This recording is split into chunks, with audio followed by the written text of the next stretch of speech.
Hey guys, we're still here at Bold Optical Fair, and we're talking to the very famous Veronika Wildgruber. Well, thank you for the very famous. Well, that's what you are, from Berlin, but your journey did not start there, I think. No, it's true. My journey, well, I guess it started with my studies. I did industrial design in Italy, in Bolzano, so North Italy. Bolzano. And after Bolzano, I went to Paris for an internship, which was meant to take 4 months. Yeah. In the end, I stayed there 4 years. Wow. Working. You felt at home. And I felt at home in Paris. Yeah, I really liked the time. Yeah, Paris is awesome. And work-wise as well, very interesting. And I was working for different design studios, but always like kind of product design, interior design. Yeah, so totally out of eyewear. Totally eyewear. I never really thought about eyewear. I'm not wearing glasses myself, so never came across me, you know? Yeah. Something very specific. It is.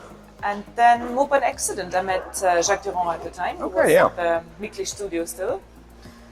And he said, "Oh, you're a designer, but you don't know anything about eyewear. That's interesting. Let's fresh approach. It's fresh, and why don't you imagine eyewear completely different? Like make up something." Yeah.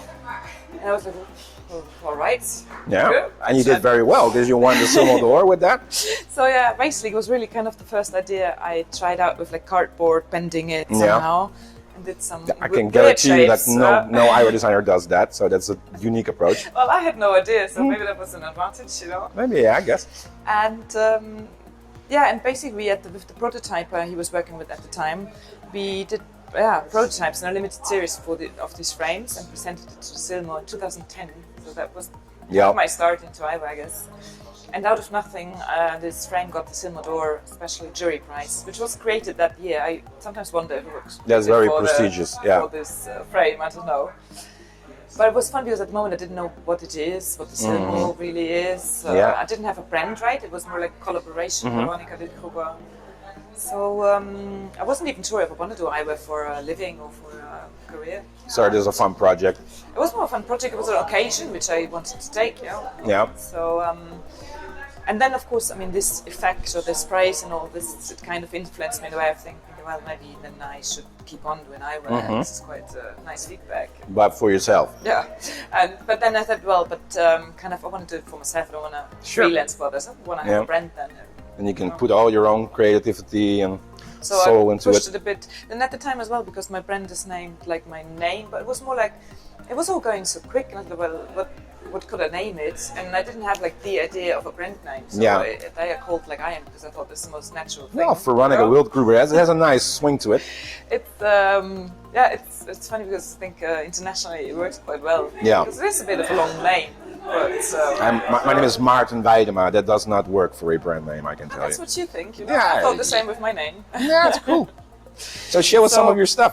So I think what you always can see in my collection is always kind of this line or bar crossing from very one side recognizable. to the other. It almost looks like it goes to the temple. That is the idea. That's like the temple perforating the front, crossing over and going back in.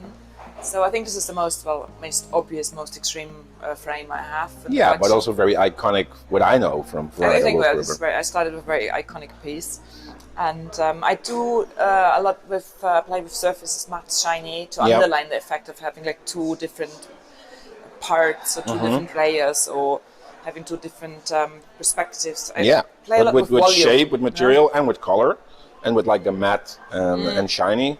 It's very 3D look to it. Very cool.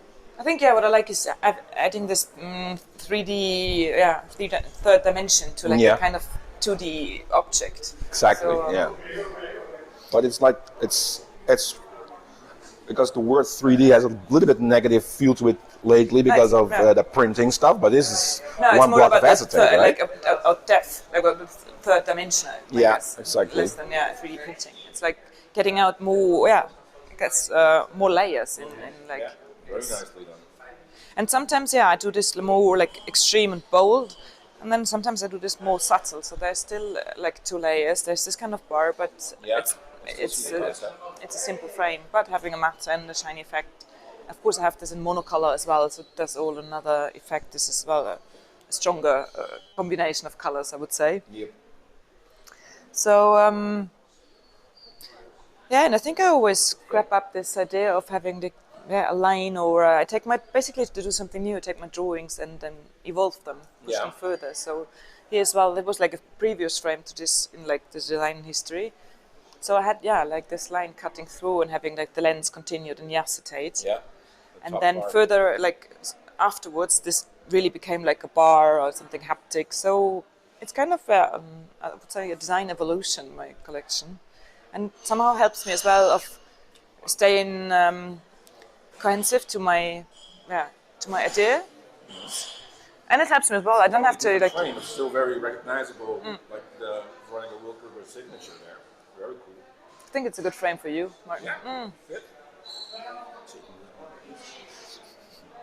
And then basically similar approach. If you put it into metal, it gives you all another idea. You know, it's completely different. Yeah. But I think the idea, the story behind is recognizable as well. This is like this line going like from one side to the other, and exiting there. Cool. Yeah.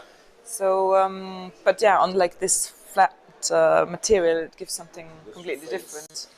Makes you more. But this is what I like as well. Things like lines that go down, where we'd say, "Oh, would make you sad," but then I lift it up with another line, which is like exaggerated, but it gives like a harmony then to the face, mixing it. Yeah, looks very good.